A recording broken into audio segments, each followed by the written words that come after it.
안녕하세요. 코인 날려주는 남자입니다. 비트코인 가격이 다시 회복을 하며 10만 불 위에 올라와 있습니다. 대폭락 기간 동안 세력들과 고래들이 어떤 움직임을 보였는지 살펴보고 이 부분이 앞으로의 코인 시장에 미칠 영향과 방향성에 대해서 이야기 다뤄보도록 하겠습니다. 먼저 어제 미국에서 CPI 발표가 있었는데 CPI는 예상치와 부합하는 결과가 나오면서 12월 달 금리 인하 가능성이 96%까지 올라간 걸 확인할 수 있습니다. 시장에서는 금리 인하가 이제 당연하다라고 받아들이고 있고 발표가 있고 나서 나스닥도 올타임 하이를 다시 한번 경신했고 코인 시장도 마찬가지로 좋은 모습을 보이게 되었습니다. 매크로적으로 봤을 때 일본을 제외하고 그 어떤 나라도 전부 다 유동성을 공급을 하겠다, 통화량을 늘리겠다 이런 이야기를 하고 있고 한국 같은 경우도 무제한적으로 시장에 유동성을 공급하겠다라고 이야기를 하면서 2025년도는 이런 부분들이 모두 다 모아져서 정말 폭발적인 유동성 공급의 해가 될 가능성이 매우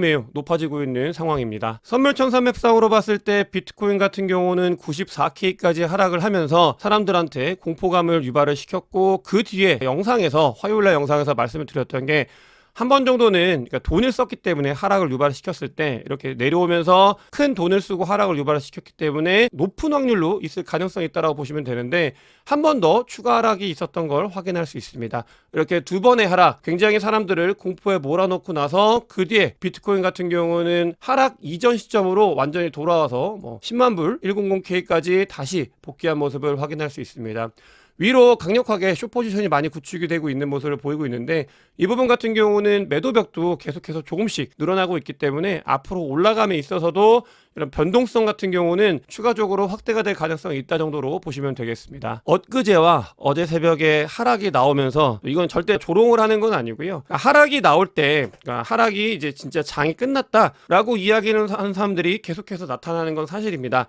그때 강조해서 말씀을 드리는 게 정말 여기가 끝인지 아니면 이게 조정인지에 대해서 현명한 판단을 해야 된다라는 말씀을 많이 드리고 있는데 어제 그리고 엊그제 같은 경우도 큰 폭의 하락이 나오면서 대표적인 하락론자 이분 같은 경우는 원래 올해 비트코인이 전고점을 못 넘을 거다라고 이야기를 하면서 사람들한테 공포감을 주셨던 분인데 그러니까 올타임하이를 이미 넘었고 그 뒤에 이제 계속 올라가고 있는데 하락할 거다 하락만 하면 조금씩만 하락만 하면 이런 이야기들을 하면서 다시 나오고 하고 있습니다. 이 부분이 대표적으로 이런 케이스가 있지만 많은 분들도 하락이 나왔을 때 공포감을 유발하는 그런 많은 일들이 있을 거기 때문에 투자하시는 분들 같은 경우는 어떤 게 정답이다라고 말씀드릴 수 없고 그 부분들을 잘 참고하면서 본인 투자에 전략적으로 잘 삼아야 되는 시기다. 그래야 수익률이 극대화되고 본인의 자산이 올라가는 거를 결정하는 중요한 시기이기 때문에 이 부분이 필요하다라는 말씀을 좀 강조해서 다시 한번 드리겠습니다. 하락이 나왔을 때 비트코인 현물 ETF의 수급을 보면서 하락하는 동안 고래들은 하락을 유발을 시키고 비트코인을 매집을 했다라고 바로 직전 영상에서 말씀을 드리면서 이 하락이 조정이지 정말 장이 끝난 것 같진 않다라고 말씀을 드렸습니다. 실제로 그 뒤로도 비트코인 현물 ETF는 지속적인 수급 유입이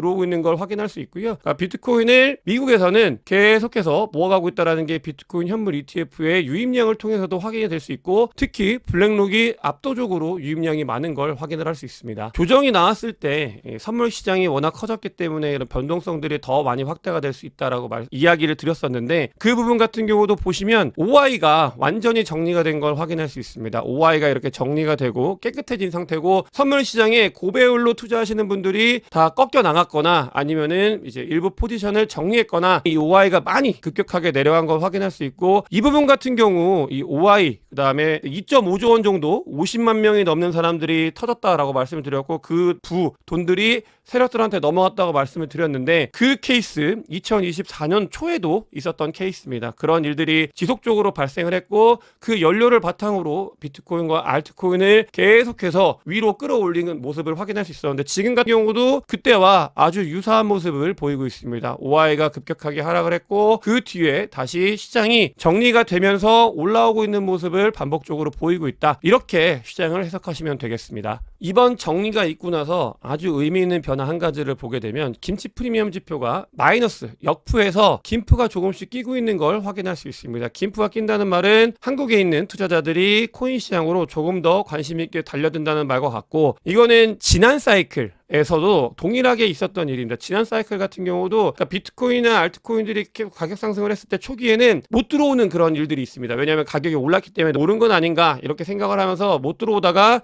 조정이 있고 나서 김치 프리미엄이 끼고 그 뒤에 알트코인들이 크게 상승을 했었는데 동일한 모습을 보이는 극초기의 모습, 그 움직임을 보이고 있다는 걸 확인을 할 수 있는, 그러니까 프리미엄이 다시 양수로 전환이 됐다. 지난 사이클에 알트 불장이 오는 극초기에 있었던 일들이 나타나고 있는 모습으로 데이터가 이야기를 하고 있다라고 보시면 되겠고요. 조정은 여러 가지 의미로 새롭게 들어오시는 분들한테 기회도 제공을 하고 조정 뒤에 깨끗해져서 올라갈 때 더 쉽게 올라갈 수 있는 가능성도 만들어주고 하기 때문에 불장에 가기 위해서 반드시 있어야 되는 것들이고 이 조정들이 거치면서 점점 가격을 위로 올리는 그런 상황이다라고 보면 되겠습니다. 사실 어제하고 엊그저께 아무것도 하지 않는 것도 하나의 투자 전략이라고 멤버십에서 자주 이야기를 하는데 아무것도 하지 않는 게 오히려 좋은 투자 전략일 수 있었던 기간이었던 것 같고요. 세력들 같은 경우는 이번 폭락을 유발을 시키고 비트코인을 던지면서 코인베이스로부터 하락이 나왔고 그 뒤에 코인베이스에서 매수가 이어졌던 그 상황에 대해서는 지난 영상에서 안내를 드렸고 이 하락이 나왔을 때 의미 있는 변화, 첫 번째 김치 프리미엄이 양수로 전환이 됐다는 말씀을 드렸고요. 두 번째 같은 경우는 이더리움에 대한 매집이 굉장히 많이 있었습니다. 비트코인의 매집보다도 하락이 됐을 때 이더리움이 아주 많이 매집이 된 걸 확인할 수 있습니다. 다른 자산들보다도 이더리움이 정말 많이 매수가 됐다라는 걸 우리가 CFD 자료상을 통해서 확인을 할 수 있고 이게 이더리움에 많이 매집이 됐다라는 건 세력들은 비트코인이 올타임 하이를 찍고 그 뒤에 위에서 횡보를 하고 있을 때 다음을 준비하고 있다라는 말과 같습니다. 이 다음을 준비하고 있다는 게 굉장히 중요한 부분인데 어떤 다음을 준비하고 있는 것인지에 대해서 보게 되면 비트코인과 이더리움의 가격 상승을 차트로 같이 띄워놓고 봤을 때 의미 있는 차이가 있는 걸 확인할 수 있습니다. 뭐냐? 비트코인 같은 경우는 이더리움보다 먼저 상승을 합니다. 또 이더리움도 비트코인 상승할 때 같은 상승폭을 보이다가 이 부분이 중요합니다. 비트코인의 올타임 하이 지점 이 근처 뒤에 어떤 일이 발생을 하냐. 비트코인 같은 경우는 올라가긴 하는데 조금씩 자리를 지키면서 아주 약한 오름이 있고요. 그 뒤에 이더리움이 한 두세 달 동안 크게 오르는 걸 확인을 할 수 있습니다. 두세 달 동안 이렇게 크게 오르면서 알트 불장이 시작이 되는데요. 이 알트 불장 이때가 알트가 가장 뜨겁게 타오르는 시기인데 이번 조정 때 세력들은 이더리움을 굉장히 많이 매집을 했고 비트코인 같은 경우는 다시 10만 불 위로 내려갈 수는 있겠지만 10만 불 위에서 놀게 만드는 모습을 보였고 김치 프리미엄 같은 경우는 조정이 오면서 오히려 양수로 전환이 된 그런 상황이다. 이런 정황들 데이터들을 봤을 때 알트코인의 불장을 세력들은 대비하고 있는 건 아닌가 추측을 해볼 수 있고 물론 저의 이런 예상들이 틀리거나 기간이 좀 다를 수 있는데 준비하고 있는 모습들 데이터들을 봤을 때는 세력들은 분명히 비트코인 이후에 불장을 준비하고 있는 모습인 거는 나중에 결과값으로 알트장이 오는지에 대해서는 지켜봐야 되겠지만 알트장이 조금씩 뜨거워지는 것 이외에 사실 정말 뜨거워진 알트장 이 부분 같은 경우는 정신을 못 차릴 정도로 뜨거워진 알트장이 있는데 세력들은 그 준비를 하고 있는 건 아닌가 이렇게 판단이 되어지고 있고요. 이더리움 같은 경우는 해칭을 해놓는 아주 거대한 물량이 존재하기 때문에 완전히 이 프리미엄이 은펀비가 돌아설 수는 없는데 보시게 되면 숏 포지션이 많이 빠지고 있는 건 사실입니다. 여러 측면에서 다음을 준비하고 있는 게 보여지고 있다라고 보시면 되겠고 비트코인 사이클 역시 아직 데이터를 통해서 봤을 때 고점에 다다르지 않았다라는 이야기들을 많이 들을 수 있습니다. 아직은 더 가야 될 부분이 존재하고 그 부분이 존재한 상태에서 이더리움에 대한 준비를 하고 있는 모습이 보여지고 있다고 보시면 되겠고요.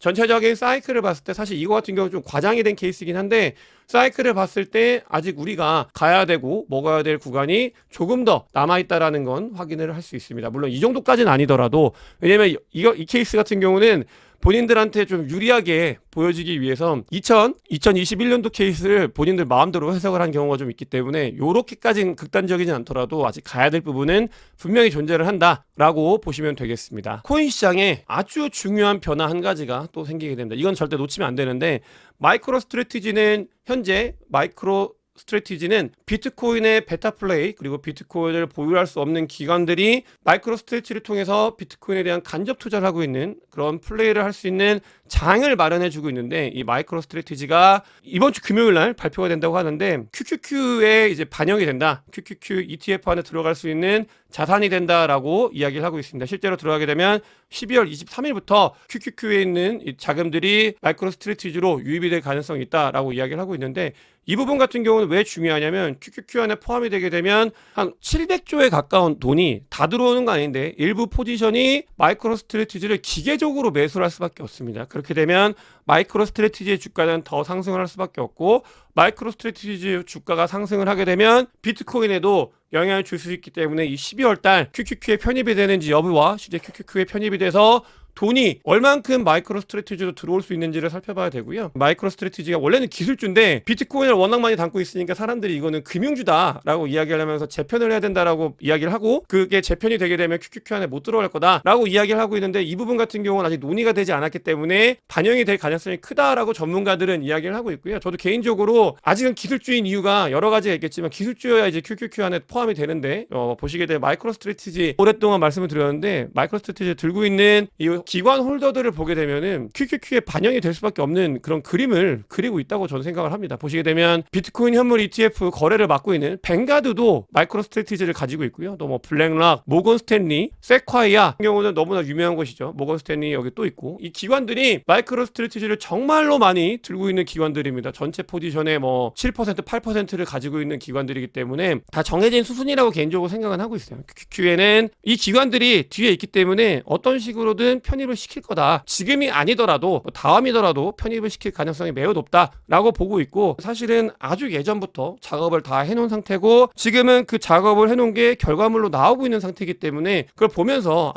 얘네들이 움직이려고 하는 방향 어디로 가고 있는지를 조금은 유추할 수 있지 않을까 이렇게 생각이 들고 있고요. 우리가 자고 있는 사이 스테이블 코인은 지속적으로 들어오고 있습니다. 장이 좋지 않아도, 장이 조정이 와도 스테이블 코인들 USDT뿐만이 아니고 USDC도 굉장히 많이 유입이 되고 있습니다. 이 부분에 대한 확신을 가지고 있어야 코인 시장에 조정이 와도 이게 조정이지 장이 끝난 게 아니다라는 걸 우리가 좀 인지를 할 수 있기 때문에 스테이블 코인에 대해서 아주 강조해서 말씀을 드리고 있고요. 또 리플 같은 경우도 RLUSD라는 리플의 스테이블 코인을 뉴욕으로부터 이제 허가를 받았다고 합니다. 그러면 리플도 스테이블 코인을 만들어낼 수 있고요. 또 여러 가지 기관에서 뭐 페이팔에서도 스테이블 코인을 만들어내고, 스테이블 코인을 기관들이 갖기 위해서 정말로 많이 노력을 하고 있고, 이건 거의 전쟁가드 같은 그런 모습을 보이고 있습니다. 대표적인 기관들이 다 고유의 스테이블 코인을 갖고 고유의 스테이블 코인을 퍼뜨리기 위한 노력을 많이 하고 있는 상태다라는 걸 꼭 알아야 되겠고요. 레이 달리오 같은 경우는 원래 비트코인에 대해서 회의적이었는데 이번 사이클 돌아오면서 레이 달리오도 비트코인을 좀 우호적으로 바꾼 그런 인사 중에 한 명입니다. 근데 금이나 비트코인을 사라라고 레이 달리오가 지속적으로 이야기를 하고 있습니다. 돈이 풀릴 거기 때문에 처음에 말씀을 드렸습니다. 2025년도는 돈을 안 푼다라고 이야기한 곳은 한 곳도 없고요. 그나마 조금 돈을 이제 좀 덜 풀 수 있는 가능성이 있는 곳은 일본 정도인데, 나머지 전 세계 모든 국가들이 돈을 푼다라고 이야기를 하고 있고, 그런 것들이 부작용으로 작용이 될 거기 때문에 통화량이 너무나 많이 증가할 거기 때문에 레이 달리오는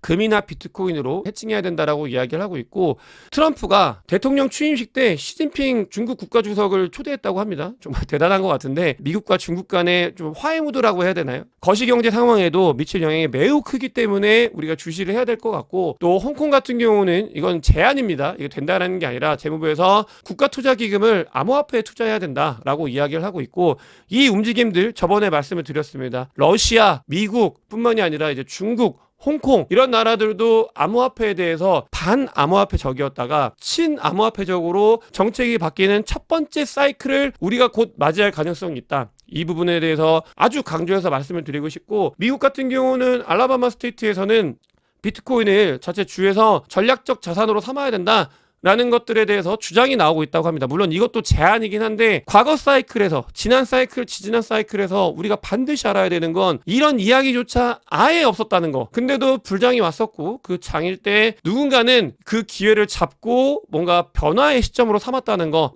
그런 부분이 있기 때문에 이번 사이클 정책적으로 도와주고 친암호화폐적인 수많은 것들이 쏟아지고 있고 유동성이 공급이 되고 있는 2024년도 말 2025년도에는 코인 시장에 조정이 오더라도, 어제나 엊그제 같은 조정이 오더라도 왜 그냥 가만히 있는 것도 굉장히 어려운 투자 전략입니다. 가만히 있으면서 이 시장에 있어야 되는지 여러 가지 증거들이 이야기를 하고 있다고 생각합니다. 여러분들께서 오늘 영상에 도움이 되셨으면 구독과 좋아요 많은 공유, 댓글, 그리고 큰 관심 부탁드리겠습니다. 영상 봐주셔서 대단히 감사합니다.